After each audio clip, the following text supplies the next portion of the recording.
రాజులకు రాజు ప్రభులో ప్రభు అయిన యేసుక్రీస్తు నామమున మీకు శుభములు. ఈరోజు దేవుడు మనకు అనుగ్రహించిన వాక్య ధ్యానము యెహోషువ గ్రంథము 21వ అధ్యాయము 44వ వచనము.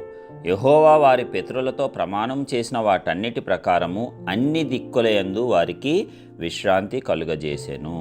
ప్రియులారా, ఈ వాక్య ధ్యానాన్ని మనం పరిశీలించినప్పుడు మరి దేవుడు ఏదైనా ఒక మాట ఇస్తే దానిని తప్పనిసరిగా నెరవేర్చేవాడు అని మనమందరము కూడా గ్రహించాలి. ఎందుకంటే అనేక సార్లు మనము కూడా దీనిని అనుభవపూర్వకంగా తెలుసుకుంటూ ఉంటాం. మరి దేవుడు మనతోనే కాదు, మన పితరులతో కూడా ఏదైనా ఒక ప్రమాణము చేస్తే అది చక్కగా నెరవేరుస్తాడు. మరి ఏం ప్రమాణం చేశాడంట?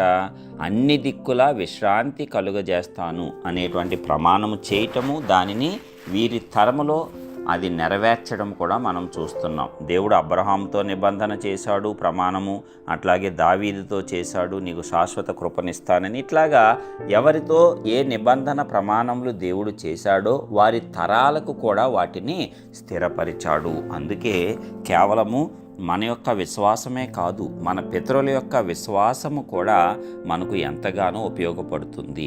దేవుడితో వారికి కలిగిన సహవాసము, దేవుడి యొద్ద నుంచి వారు పొందుకొండినటువంటి ప్రమాణములు, నిబంధనలు, వాగ్దానములు ఏవైతే ఉన్నాయో అవి మన జీవితాల్లో కూడా దేవుడు నెరవేరుస్తాడు. కాబట్టి ప్రతి ఒక్కరి యొక్క విశ్వాసము ఎంతో ప్రాముఖ్యం. అలాగని నా పితరులు దేవునితో సహవాసం కలిగి ఒక మాటను, వాగ్దానాన్ని పొందుకున్నారు కదా, ఇక దేవుడు తప్పక చేస్తాడని నీవు నిర్లక్ష్యంగా ఉండాలా? ఎంత మాత్రము కూడదు.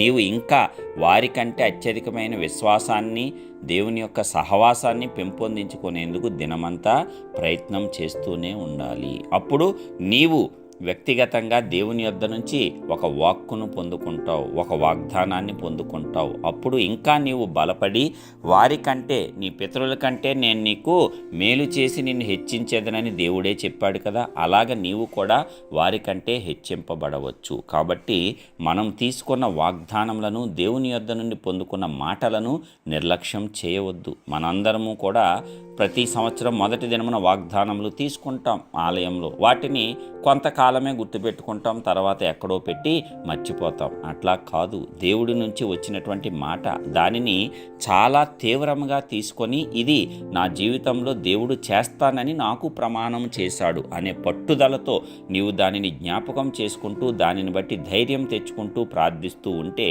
తప్పనిసరిగా అది నెరవేరటము నీ తరములోనే నీవు చూడవచ్చు.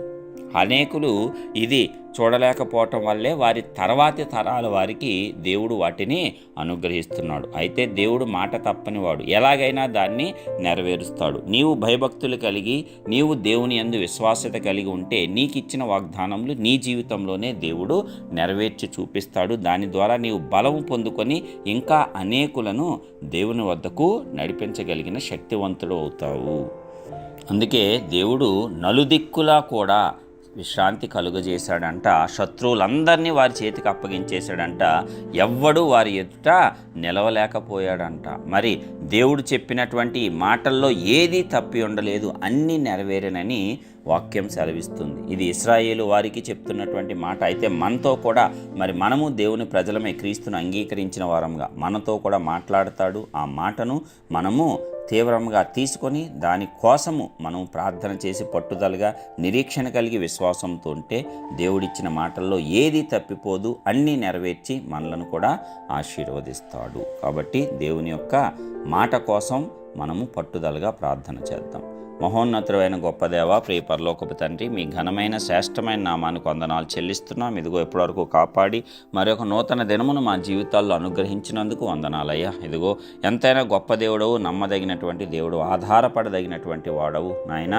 మరి పితరులతో చేసిన మాటనే తర్వాతి తరాలకు స్థిరపరిచేవాడవే. మరి మేము వ్యక్తిగతంగా నీ యొద్ద నుంచి ఏదైనా పొందుకుంటే దానిని కూడా తప్పనిసరిగా నెరవేర్చే దేవుడవు కదా.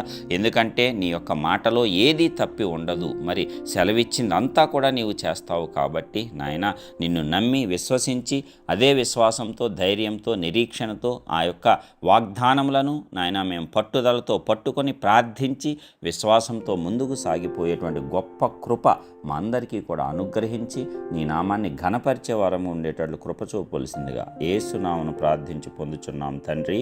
ఆమేన్.